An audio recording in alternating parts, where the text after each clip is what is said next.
Hello friends, welcome to secret of சமையல். இன்றைக்கி நம்மளோட சேனலில் நாம் பார்க்க போகிறது ஒரு ஹெல்த்தியான கோதுமை ரவை தோசை. வீட்டில் மாவு இல்லை, தோசை ஊற்ற முடியாது, இட்லி ஊற்ற முடியாதுன்னு யோசிக்க வேண்டாம். இந்த தோசை வந்து ஒரு 10 நிமிஷத்தில் ரெடி பண்ணிடலாம். டேஸ்ட்டும் செம்மையாக இருக்கும். நல்ல பேப்பர் மாதிரி ஹோட்டல் ஸ்டைலில் அருமையாக இருக்கும், மொறுன்னு.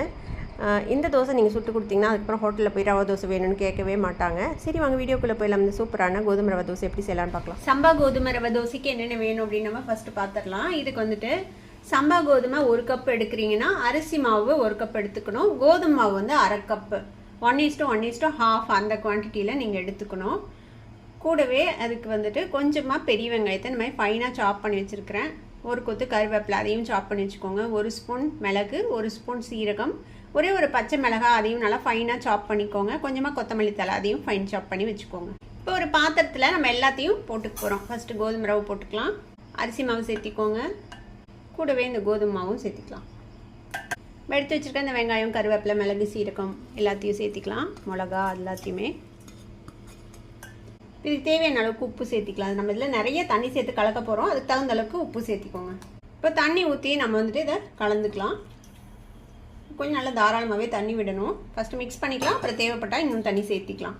ரவா தோசைக்கு மாதிரியே தான் நல்ல தண்ணியாக இருக்கணும். ஃபஸ்ட்டு கட்டிலாம் மிக்ஸ் பண்ணிட்டு அப்புறம் தண்ணி மிக்ஸ் பண்ணிக்கலாம். நம்ம இப்போ தண்ணி விட்டு கலந்துக்கலாம்.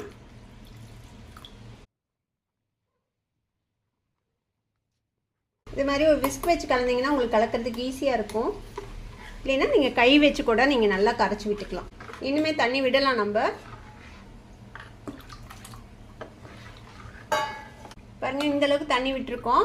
இது கொஞ்ச நேரம் ஊறட்டும், ஒரு 10 நிமிஷம். அதுக்கப்புறம் தேவைப்பட்டால் இன்னும் கொஞ்சம் தண்ணி சேர்த்திக்கலாம். உப்பு சரியாக தானே செக் பண்ணிக்கோங்க. டேஸ்ட்டு பத்தலைன்னா நம்ம இன்னும் கொஞ்சம் உப்பு சேர்த்திக்கலாம். இப்போ இது இப்படியே ஊறட்டும். மூடி போட்டு இது ஒரு 10 நிமிஷம் ஊற விட்டுடலாம். இப்போ ஒரு 10 நிமிஷம் ஊறி இருக்குது. ஓப்பன் பண்ணி பார்ப்போம். இப்போ கலந்து பாருங்கள். ரொம்ப திக்காக இருந்துச்சுன்னா இன்னும் கொஞ்சம் தண்ணி சேர்த்து மிக்ஸ் பண்ணிக்கலாம். பார்த்தீங்கன்னா தெரியும், இந்த அளவுக்கு தண்ணியாக இருக்குது. இன்னும் கொஞ்சம் கூட நம்ம தண்ணி சேர்த்துக்கலாம். ஒரு கரண்டி அளவுக்கு தண்ணி சேர்த்துக்கலாம். இப்போ இந்த மாவில் எப்படி தோசை ஊற்றலான்னு பார்க்கலாம். கொஞ்சம் ஃப்ளாட்டான ஒரு தோசை தவா அடுப்பில் வச்சுக்கோங்க. நான் இன்னைக்கு நான்ஸ்டிக் யூஸ் பண்ணுறேன். நீங்கள் வந்துட்டு இரும்பு கல், ஃப்ளாட் கல் இருந்ததுன்னா அது கூட யூஸ் பண்ணலாம். கொஞ்சமாக எண்ணெய் போட்டுட்டு இந்த மாதிரி ஒரு டிஷ்யூ பேப்பர் வச்சு நல்லா எல்லா பக்கம் படுற மாதிரி தேய்ச்சி விட்டுக்கலாம். கல் ஓரளவுக்கு நல்லா சூடாகட்டும். கொஞ்சம் தண்ணி தெளிச்சு பாருங்கள். இந்த அளவுக்கு நல்லா சூடாக இருக்கணும் கல். இப்போது நம்ம கரைச்சி வச்சுருக்கிற இந்த மாவை நல்லா ஒரு தடவை கலக்கி விட்டுட்டு அப்படியே ஸ்ப்ரெட்டடாக ஊற்றலாம். ரவா தோசை ஊற்றுற மாதிரி தான்.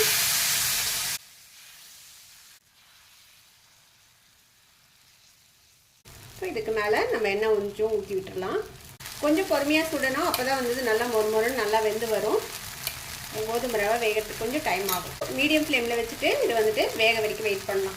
இப்போ பார்த்தீங்கன்னா தெரியும், செவக்க ஆரம்பிச்சிருச்சு நம்மளோட ரவா தோசை. கிட்டத்தட்ட 2 நிமிஷம் மீடியம் ஃப்ளேம்லேயே வச்சுட்டு வெந்திருக்குது. இது வேகிறதுக்கு கொஞ்சம் டைம் அதிகம் தான் எடுக்கும். கொஞ்சம் பொறுமையாக தான் சுட்டு எடுக்கணும். பாருங்கள், வெந்துருச்சுன்னா அழுங்காமல் அதுவே கல்லை விட்டு வந்துடும் அழகா.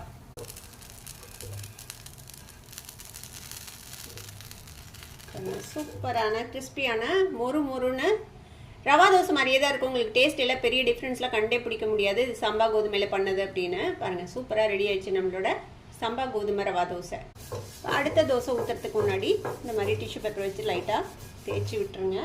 திரும்பவும் நல்லா கலந்து விட்டுக்கணும். திரும்பியும் மாவு வந்துட்டு நல்லா கலந்து விட்டுட்டு ஊற்றுங்க. மாவு ஊற்ற உங்களுக்கு கெட்டியாகும். அப்போ திரும்பியும் தண்ணி கொஞ்சம் சேர்த்திக்கலாம். அதில் தேவையான அளவுக்கு. இதோட கன்சிஸ்டன்சி வந்து எப்போதுமே நல்லா லிக்விடியாக இருக்கணும். திருப்பி அடுத்த தோசையும் அதே மாதிரி ஊற்றிக்கலாம்.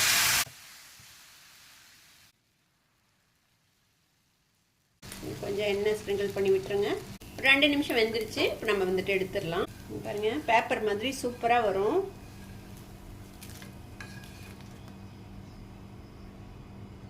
அவ்வளோதான். இது மாதிரி எல்லாத்தையும் சுட்டு எடுத்துக்க வேண்டியதான். மாவோட கன்சிஸ்டன்சி மட்டும் கரெக்டாக செக் பண்ணிக்கோங்க. தேவையான அளவுக்கு தண்ணி ஊற்றி நீங்கள் ஊற்றிக்க வேண்டியதுதான். கொஞ்சம் கரைச்சா கூட நிறைய தோசை ஆகும் இந்த மாதிரி சுடும்போது. நம்மளோட சம்பா கோதுமை ரவா தோசை ஹெல்தியாக சூப்பராக ரெடி ஆயிடுச்சு. இதை வந்து நீங்கள் சட்னி, சாம்பார்னு எது கூட வேணாலும் நீங்கள் சர்வ் பண்ணலாம். ரொம்பவே சூப்பராக இருக்கும். கண்டிப்பாக ட்ரை பண்ணி பாருங்கள். ட்ரை பண்ணி பார்த்துட்டு எப்படி இருந்தது அப்படின்னு எனக்கு கமெண்ட்ஸில் ஃபீட்பேக் கொடுங்க. அந்த வீடியோ உங்களுக்கு பிடிச்சிருந்ததுன்னா சப்ஸ்கிரைப் பண்ணுங்கள். பக்கத்தில் இருக்கிற பெல் ஐக்கானை கிளிக் பண்ணுங்கள். அப்போ தான் ஃபியூச்சர் நோட்டிஃபிகேஷன்ஸ் உங்களுக்கு உடனே வந்து சேரும். லைக் பண்ணுங்கள், ஷேர் பண்ணுங்கள். தேங்க்யூ ஃபார் வாட்சிங் திஸ் வீடியோ. Bye bye.